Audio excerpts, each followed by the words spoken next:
স্বাস্থ্যগত সমস্যা হয়েছে। কেন হয়েছে বলি আপনাকে। হঠাৎ করে পত্র পত্রিকা বা মিডিয়াতে আসবার আগেই আমাদের একটা আলোচনার মধ্যে সাকিবই বলল, ডক্টর ইউনূস দুইজন উপদেষ্টাকে ডেকেছেন, ডেকে তাদের উপরে খুব রাগ করেছেন, করে বলেছেন তোমরা যদি এরকম করো আমি কিন্তু পদত্যাগ করে চলে যাবো, হয় তোমরা থাকবে নইলে আমি থাকবো। তো এটা একটু মানে তার মতো মানুষের, তার মতো বয়সের মানুষের, তিনি যে দায়িত্বে আছেন সেই জায়গা থেকে এরকম করে বলা একটু মানসিকভাবে ডিস্টার্ব এরকম মনে হয় না? উনি কেন চলে যাবেন? চলে গেলে ওরা দুজন চলে যাবে, উনি থাকবেন।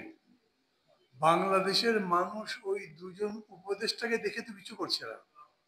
বাংলাদেশের মানুষ আগামী নির্বাচনের জন্য যদি ভরসা কার উপর করে সরকারি দিক থেকে, তাহলে প্রফেসর ইউনূসের উপরেই করে।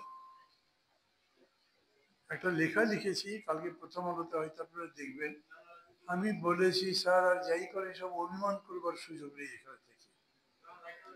যদিও উনি এইরকম করবার অভ্যাস আছে তার, একেবারে মনে করে দেখবেন উনি যখন অন্তর্বর্তী সরকারের দায়িত্ব নেবার জন্য অপারেশন শেষে প্যারিস থেকে ফিরলেন, এয়ারপোর্টে তাকে সাংবাদিক, কারো কথা বলার দরকার,